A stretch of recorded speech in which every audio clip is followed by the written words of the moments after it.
अस्सलाम वालेकुम स्टूडेंट्स। हम न्यूमेरिकल डिस्कस कर रहे थे चैप्टर नंबर 10 के, और 3 हमने डिस्कस कर लिए थे। अब हमारा आ जाता है 10.4 न्यूमेरिकल, जिसमें आ जाता है simple pendulum completes 1 vibration in 2 seconds. ठीक है, एक सिंपल पेंडुलम है जो कि कंप्लीट करता है अपनी एक वाइब्रेशन 2 सेकंड के अंदर। Calculates its length when g is 10 metre per square. तो हमने उसकी लेंथ फाइंड आउट करनी है जब कि जी है 10 मीटर पर स्क्वायर। ओके, ये है 10.4 का सॉल्यूशन। सबसे पहले हमने गिवन डाटा लिखना है। Time period of simple pendulum 2 second, acceleration 10 metre per square. ठीक है, ड्यू टू ग्रेविटी। फाइंड क्या करना है? Length of simple pendulum. वो ही हमने फार्मूला यूज़ करना है। ठीक है, टाइम पीरियड वाला, और उसी तरह उसको रीअरेंज किया हमने और एल के लिए फाइंड आउट कर लिया फार्मूला। अब तो फर्स्ट आपने न्यूमेरिकल में फाइंड आउट कर लिया था, तो आप डायरेक्ट भी टाइम पीरियड का लिख के उसके बाद लेंथ का फार्मूला डायरेक्ट ही लिख सकती हैं। इस प्रोसीजर को हर न्यूमेरिकल में ना भी करें तो कोई मसला नहीं। तो L is equal to T square g divided by 4 pi square. तो आपने यहाँ पे वैल्यूज़ पुट की और आपको L मिल गया 1.02 मीटर। नेक्स्ट आ जाता है 10.5 क्वेश्चन, जो कि है if 100 waves pass through a point of a pendulum in 20 seconds. ठीक है, कि 100 नंबर ऑफ़ वेव्स कितनी पास कर रही हैं? 100, और किसी एक पॉइंट से, किसी एक मीडियम से कितने टाइम के अंदर? 20 सेकंड के अंदर। What is the frequency and time period of the pendulum. Frequency क्या होगी उस वेव की, और जो है टाइम पीरियड क्या होगा। If it's wave length is 6 centimetre, अगर वेव लेंथ उसकी 6 सेंटीमीटर है तो कैलकुलेट द वेव स्पीड। ठीक है, हमने वी भी कैलकुलेट करनी है, एफ बी और टी बी। तो ये हमारा आ जाता है 10.5 का सॉल्यूशन। सबसे पहले गिवन डाटा में हमने वेव्स पास्ट को एन से हमने रिप्रेजेंट करना है। नंबर ऑफ़ वेव्स कितनी पास की?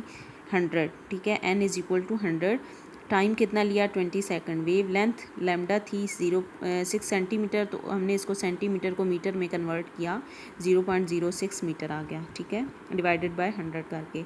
उसके बाद फाइंड किया हमने फ्रीक्वेंसी करनी है, और टाइम पीरियड करना है, और स्पीड ऑफ द वेव। ये हमारी इसमें 3 चीज़ें फाइंड आउट की हुई हैं सॉल्यूशन में।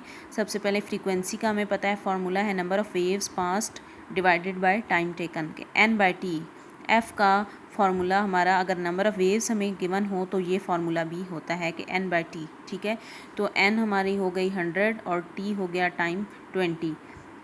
तो फ्रीक्वेंसी हमारी आ गई 5 हर्ट्ज़ यहाँ से। ठीक है, नेक्स्ट सेकंड पार्ट में टाइम पीरियड हमें पता है कि 1/f के इक्वल होता है, कि 1/f जो होता है वो टाइम पीरियड के इक्वल।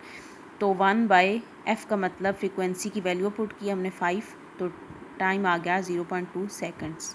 ठीक है, थर्ड आ जाता है, हमें पता है वेव इक्वेशन क्या होती है, v is equal to F lambda. तो speed of the wave find out करने के लिए हमने फ्रीक्वेंसी और वेव लेंथ को मल्टीप्लाई किया, तो हमारा आ गया v की value 0.3 metre per second.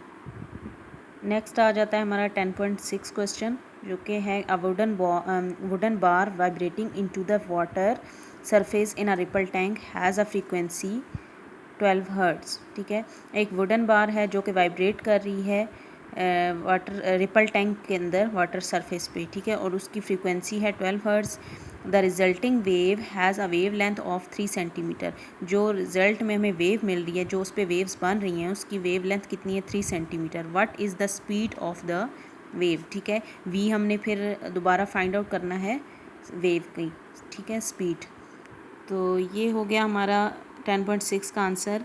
Data हमें पता है कि 12 हर्ट्ज़ फ्रीक्वेंसी है और 0.03 मीटर वेव लेंथ है। तो v is equal to F lambda formula use करके हमने v की वैल्यूज़ एफ लैम्डा की वैल्यूज़ पुट करके v की value 0.366 metre per second find out कर ली।